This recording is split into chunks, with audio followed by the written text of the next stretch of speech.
So it's been over a month since I arrived in Australia and recorded that last video about the pandemic. I got a little bit of negative feedback and criticism. I was basically just saying my experience, but maybe this video I'll talk a little bit more about my opinions. So I get some footage from the sunny coast, some random stuff from ex-TC Seth, who's didn't have to look at my face the whole time. And I thought of a couple of things. One was on a chat group when they were saying, oh, it looks like the government's finally given up with COVID. And I said, yeah, unlike Afghanistan, it's only taken 2 years. And the other one was when, we're talking about how crappy and slow the internet was, because I was forced to, I'm going to be working in a new office to isolate us all, because, finally they're thinking, oh, maybe work at home is not such a bad idea. And I said, yeah, I think the internet's a lot better in Europe. So I was in Lake Keepit for 2 weeks gliding, and the reason for that was I had to do 2 weeks in Australia before Queensland would let me in, because they weren't letting overseas visitors in without the home quarantine or whatever. So that was a good excuse to go gliding. And I got my PCR test near the end. You had to get one after 6 days of arriving in Australia, so that doubled as within 3 days of going to Queensland. At that point it was mid-December. It was just after the Queensland border opened, but like 3 days after the date it was originally supposed to open, the 17th of December. And there was quite a long wait for the COVID results, 40 hours. So the guy I got a lift with, he got his test 24 hours after me, and it wasn't enough. He had to drop me off at the border and wait for his PCR test. Luckily he could sleep in his van. And so I walked across the border. They checked. It wasn't, I don't know how hard it would have been to sneak across. I think not that hard, but definitely not worth the risk. So I got in the bus and noticed that a lot of people weren't really wearing masks. I was kind of used to doing that in Europe and in the airports and stuff. And then I had to do a PCR test 5 days after arriving in Queensland, which wasn't a hassle. I just dropped into a place and did it, and it's been a completely different story since Christmas. So Christmas, there was a whole bunch of flights which are cancelled. I'm not exactly sure why.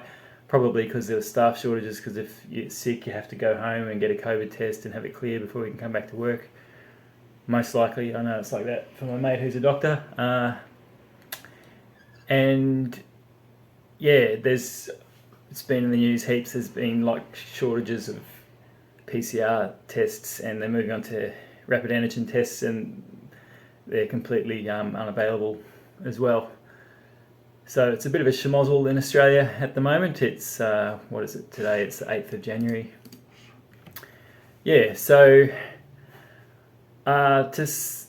One of the things I think, if you want to get less cases, or if you want to have less problems with your testing kits running out, is stop doing tests. Like, why are we actually doing tests? Omicron is everywhere now. You're going to get it. It's just a matter of time. And what's the logic of stopping someone coming into a state if they have COVID, if there's already community transmission of COVID in that state? It seems a bit silly. I think it's just a bit of inertia. It takes time for the rules to change, but it's pretty annoying that a lot of people's second pandemic Christmas have been ruined.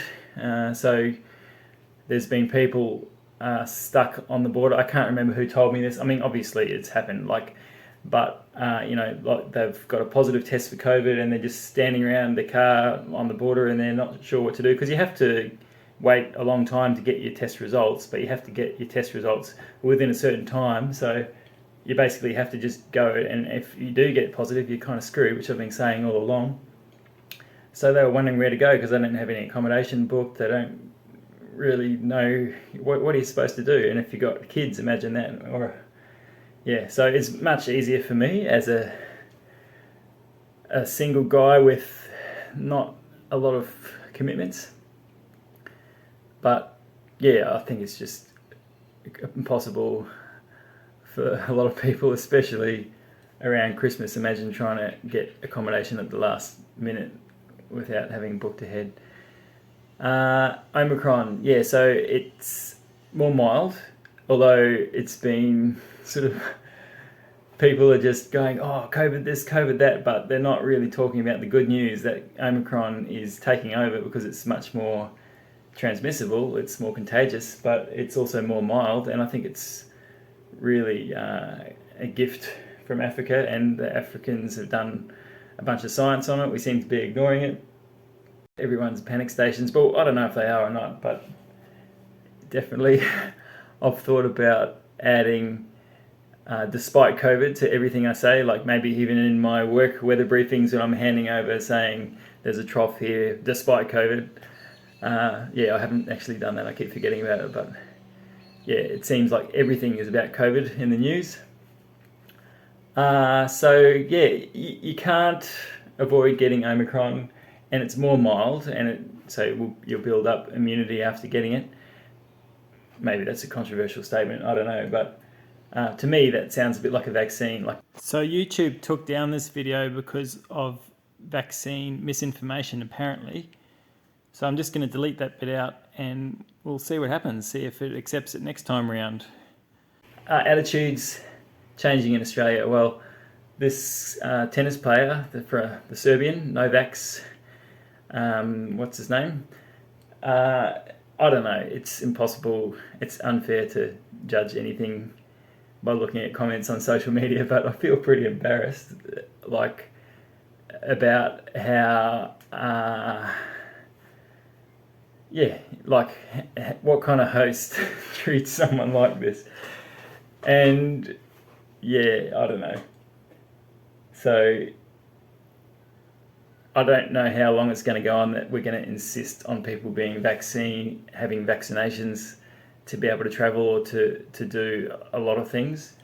I don't know what the justifications are for the mandate. Like, is it because they need to get vaccine, otherwise they're going to overload our health system? Or is it because they need to get a vaccine because otherwise they're going to transmit the disease to others? Is it just because they should do what they're told and not ask questions? I don't know. Yeah, so apparently this guy has had the infection twice. I don't know. I don't want to get into the facts. This is opinion, not facts, this little video. So you guys can tell me all about that. And this weekend it's super rainy. I was going to go gliding out to Kingaroy. It's mostly the rain is the reason that I'm not going, but it's also because they've set up a COVID test facility at the airport, and it's like drama. So the weather's a good excuse not to go, but COVID's got a lot to do with it as well. The other thing that was new for me getting back to Queensland was the check-in app.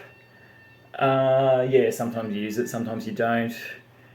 But at this stage, it's completely pointless because there's so many cases that contact tracing is absolutely impossible. So yeah, I don't know how long they're going to persist. It's another one where you make a rule, but then you don't want to take the rule back, but even though it's not relevant anymore, so who knows about that.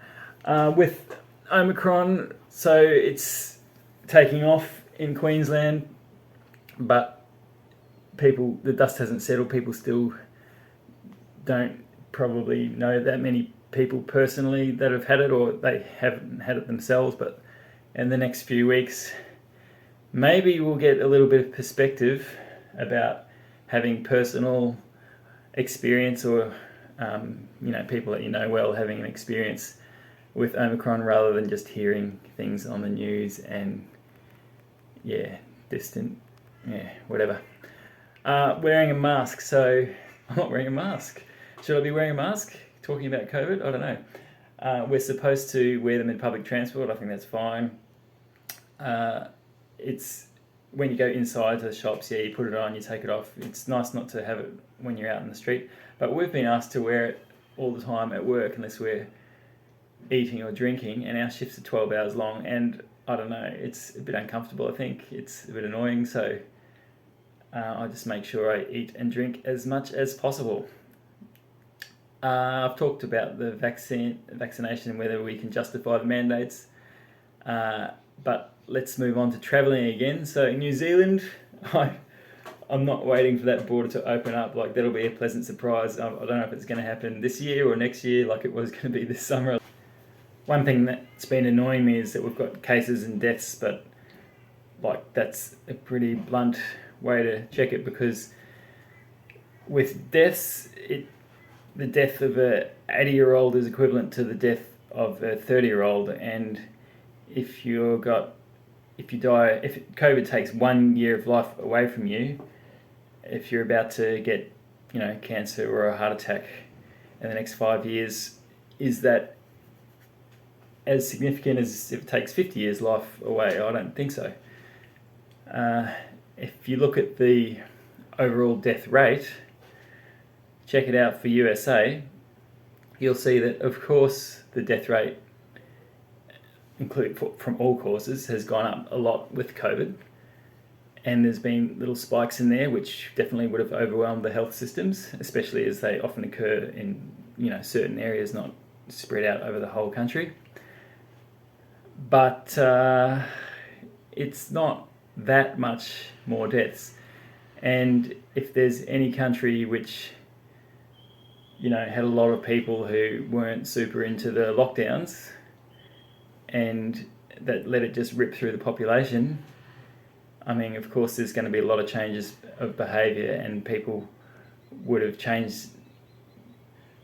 Things did change a lot in the States with COVID. They didn't completely ignore it, but compared to a country like Australia or New Zealand, the COVID virus had a pretty good run there. So what happened? It's like, 1 million people died. That's the worst of any country in the world. But how many people die every year without the pandemic? So anyway, going on to travelling, New Zealand is pretty much off the cards for me. I'm not even thinking about it because they keep knocking it back, and I don't know what their strategy is, apart from, I don't know what the long-term strategy is. It seems to be just short-term panic all the time.